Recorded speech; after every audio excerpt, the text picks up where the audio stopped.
कि राजा विक्रमादित्य एक बार बहुत सारे ब्राह्मणों को, संतों को भोजन के लिए बुला लिया। संत ब्राह्मण भोजन करे और विक्रमादित्य ने पूछ लिया कि दुनिया का सबसे बड़ा दानी कौन है, दुनिया का सबसे बड़ा दानदाता कौन है। जितने ब्राह्मण बैठे थे सबने कह दिया दुनिया का सबसे बड़ा दानी राजा विक्रमादित्य है। दुनिया का सबसे बड़ा दानदाता राजा विक्रमादित्य है, अवंती का नरेश है। एक ब्राह्मण बैठा था, एक संत बैठा था, वो मुंह उतार कर बैठ गया। उसने नहीं कहा कि दुनिया का सबसे बड़ा दानी राजा विक्रमादित्य है, ये वो बोला ही नहीं, उसने नहीं बोला। दुनिया का सबसे बड़ा दानदाता राजा विक्रमादित्य है, ये वो बोला ही नहीं, उसके मुख से शब्द नहीं निकला, आवाज नहीं निकली।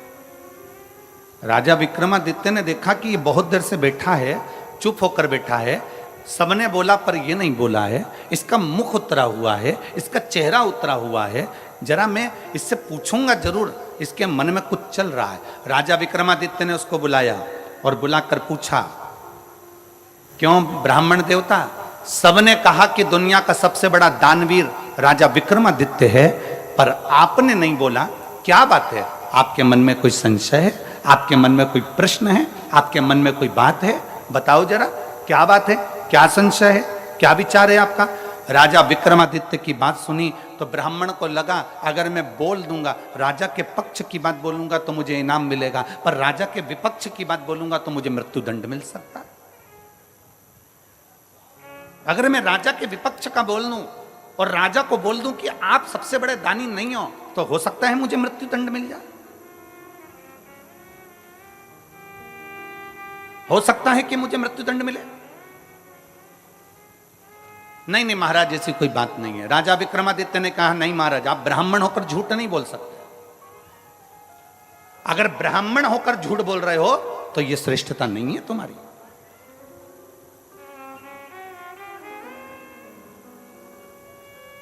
झूठ बोला था गौ माता ने भगवान राम जी के आगे, तो आज भी गौ माता का मुख झूठा कहा जाता है, इसलिए गौदान गाय की पूंछ पकड़कर किया जाता है। आप झूठ ना बोलिए, आप सत्य बोलने का प्रयास करिए। और गया क्षेत्र में एक बार झूठ बोला है ब्राह्मण देव ने कि सीता जी ने कोई पिंडदान नहीं किया है। मां जानकी जी का श्राप भी लगा है ब्राह्मण देवता। फाल्गु नदी ने झूठ बोला तो फाल्गु को भी श्राप लगा। आप झूठ ना कहिए, आप सत्य बोलिए। ब्राह्मण देवता ने मन में सोचा कि अंदर संकोच रखने से क्या फायदा। हमने अभी एक कथा में कहा था कि भोजन नहीं पचता है, भोजन नहीं पचता है तो बीमार कर देता है। भोजन नहीं पचा तो बीमार कर देगा।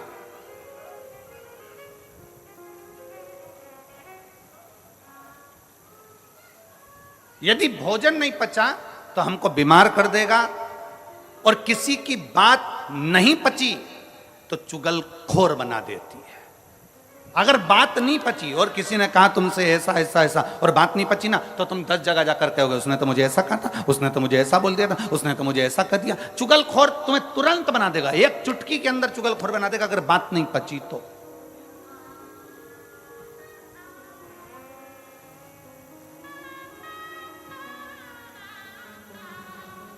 धन नहीं पचा तो तुम्हें अहंकारी बना देगा।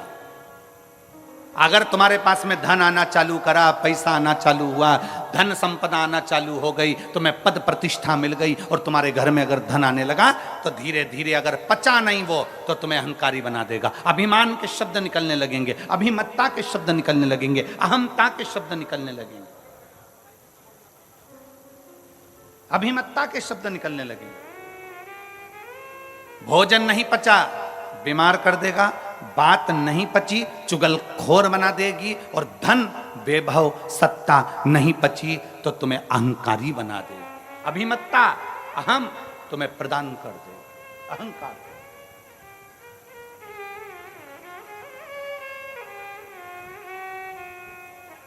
कई बार बड़े बड़े अगर कोई ऑफिसर हो जाते हैं और उनके घर के बच्चे अगर धन देख लेते हैं कि हमारे पिता के पास में कितना धन है, हमारे घर में कितना धन है, हमारे दादाजी के पास कितना धन है, हमारे दादा ये पद पर रहे, हमारे पिता ये पद पर रहे और उनके पास में इतना धन है, तो कई बार बच्चे चलते चलते रोडों पर भी किसी ना किसी से अपशब्द कहते हुए चले जाते हैं। तो मुझे जानता नहीं है, तो मुझे पहचानता नहीं है, मैं किस ऑफिसर का बेटा हूं, तूने मुझे देखा नहीं है, मैं कौन हूं, तो मुझे जानता नहीं है। मतलब धन पच नहीं रहा, धन पच नहीं रहा, इसलिए अहंकार हो गया है। बात पच नहीं रही, इसलिए चुगलखोर बना दे रही है। भोजन पच नहीं रहा, इसलिए बीमार बना दे रहा। बचना भी तो चाहिए।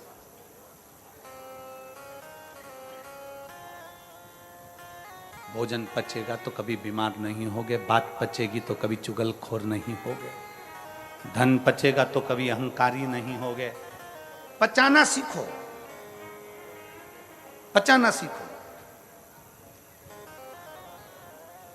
विक्रमादित्य जी के सामने राजा के सामने ब्राह्मण खड़ा और ब्राह्मण ने पूछ रहे हैं, राजा विक्रमादित्य पूछ रहे हैं, तुम्हारे मन में कोई बात है, जल्दी बोलो, क्या बात है। इतने में उसने कहा, सरकार मैं बोल तो दूंगा, महाराज मैं बता तो दूंगा, पर आप मुझ पर नाराज तो नहीं होगे। राजा विक्रमादित्य ने कहा, मैं नाराज नहीं होऊंगा, तुम बताओ बात क्या है। राजा विक्रमादित्य के सामने ब्राह्मण ने कह दिया, महाराज तुम कहते हो कि दुनिया के सबसे बड़े दानी कौन, सबने कहा कि राजा विक्रमादित्य दुनिया का सबसे बड़ा दानी है, पर मैं कहता हूं राजन, समुद्र के उस पार एक चंद्रायन नाम का राजा रहता है, वो एक दिन में 1 लाख सोने की मुद्रा का दान करता है।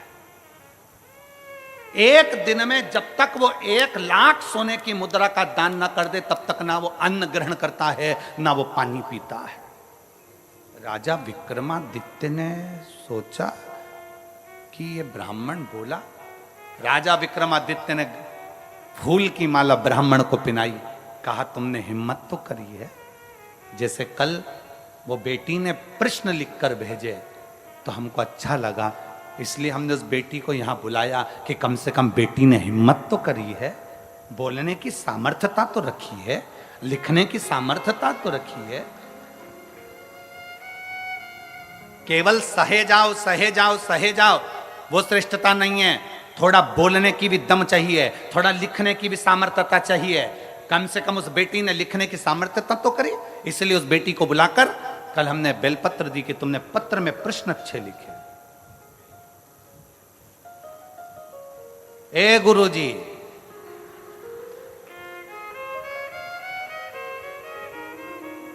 कम से कम उसने लिखने की सामर्थ्यता तो रखी, उसकी प्रसन्नता है, हमको बहुत बहुत प्रसन्नता है, उसके लिए बहुत साधुवाद है।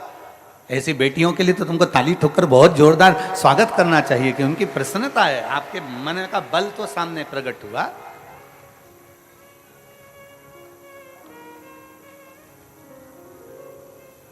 ये भीतर की प्रबलता है उसकी। राजा ने माला मंगवाई, ब्राह्मण के गले में पहनाई कि तुमने बोलने की सामर्थ्यता तो रखी। राजा को रात भर नींद नहीं आई, रात भर, कि ऐसा कौन सा राजा है जो 1 लाख सोने की मुद्रा रोज देता है, उसके बाद भोजन करता है, पानी पीता है, जरा मैं पता तो करूं।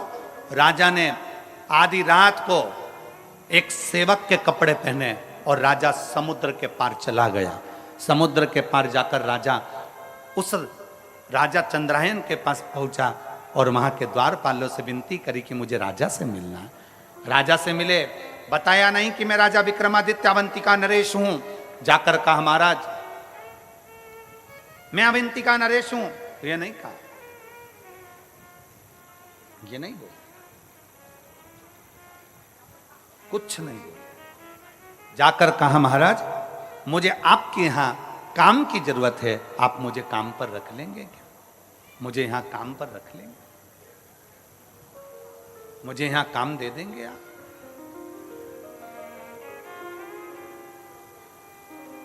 आप मुझे काम प्रदान कर देंगे? राजा चंद्रायन ने पूछा, तुम क्या काम कर सकते हो, बताओ, क्या काम करोगे तुम, वो बताओ। विक्रमादित्य ने कहा, राजा विक्रमादित्य एक सेवक के वेश में खड़े होकर कहते हैं, महाराज जो कोई नहीं कर सकता वो काम में कर सकता, जो कोई ना कर सके। क्योंकि राजा विक्रमादित्य काम इसलिए कर सकता है, जो कोई नहीं कर सकता वो राजा विक्रमादित्य इसलिए कर सकता है क्योंकि राजा विक्रमादित्य के पास में बेताल था। बेताल को बोल देता तो सब काम हो जाता। तो उसको मालूम है कि जो कोई ना कर पाए वो राजा विक्रमादित्य कर पाए। ठीक है, राजा चंद्रायन को प्रसन्नता हो गई कि ऐसा सेवक मुझे मिल गया। द्वारपाल लगा दिया, उसको दरवाजे पर खड़ा कर दिया। राजा विक्रमादित्य दरवाजे पर खड़े थे। सुबह सुबह ब्रह्म मुहूर्त में राजा चंद्रायन उठते और उठकर नहाने के लिए समुद्र पर जाते। समुद्र में नहाकर एक देवी के मंदिर में जाते। देवी के मंदिर में जाकर प्रणाम करते मां को, और प्रणाम करने के बाद एक खोलता हुआ तेल, उकलते हुए तेल में राजा चंद्रायन उसके अंदर तेल में बैठ जाते। बैठते बैठते तेल में राजा चंद्रायन का पूरा शरीर जल जाता, पूरा शरीर पक जाता।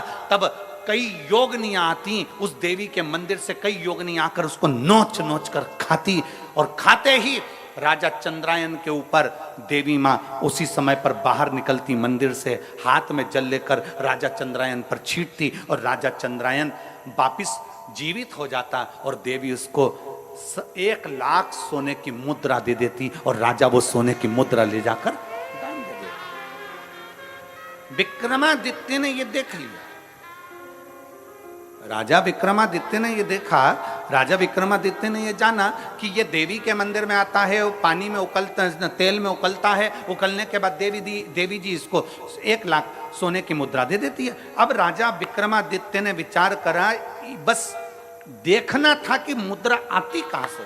राजा विक्रमादित्य सुबह दूसरे दिन खुद पहुंच गया।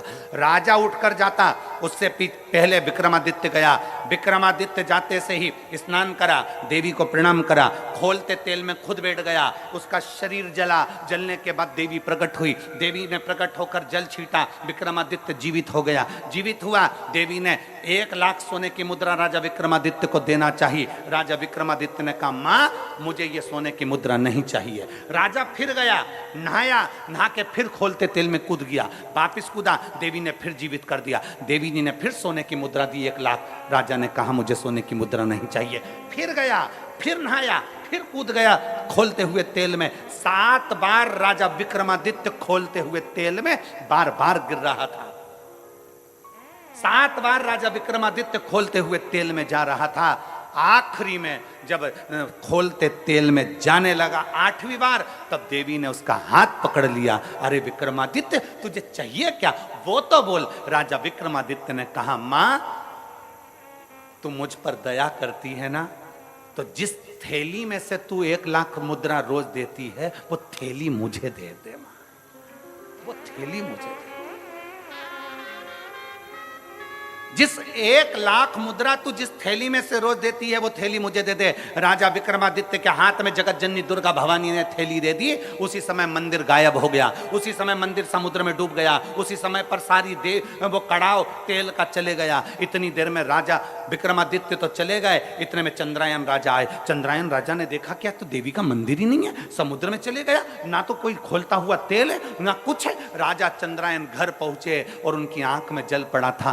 पलंग पर सो गए, बीमार पड़ गए, चिंता में पड़ गए, मेरा नियम टूट जाएगा। मैं 1 लाख सोने की मुद्रा दान करता था, मेरा पूरा की पूरा नियम आज समाप्त हो जाएगा।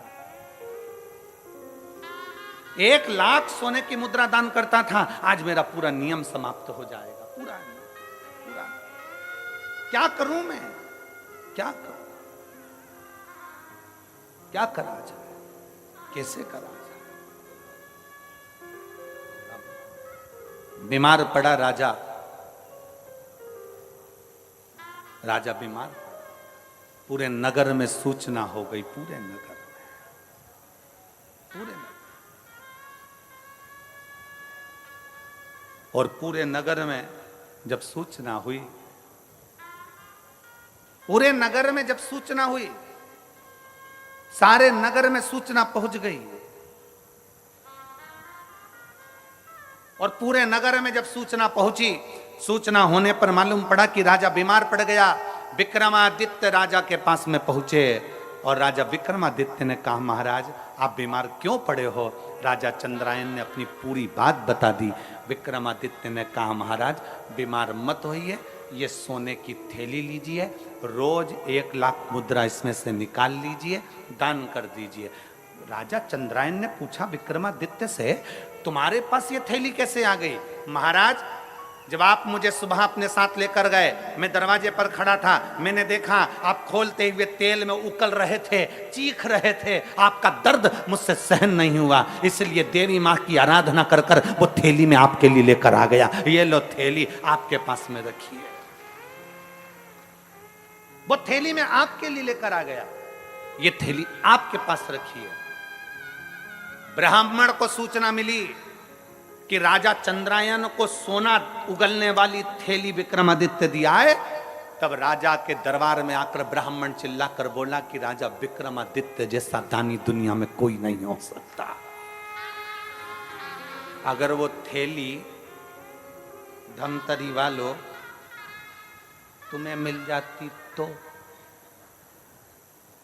संसार के किसी व्यक्ति को वो सोना उगलने वाली, सोना देने वाली, 1 लाख स्वर्ण मुद्रा देने वाली थैली संसार के किसी व्यक्ति को मिल जाती तो कोई उस चंद्रायन राजा को नहीं देता, स्वयं दान करता, स्वयं करता। पर विक्रमादित्य वो दानी थे जो दूसरे का दुख देखा नहीं जाता था। उनको उकलते हुए तेल में देखा, उनको तड़पते हुए देखा, तो राजा विक्रमादित्य ने सोचा ये रोज तेल में उकलेगा, इसलिए मुझे ये देखा नहीं जाएगा, तो सोने की थैली दे दी। अब मत उकलना, ये सोने की मुद्रा तुम दान करते रहो,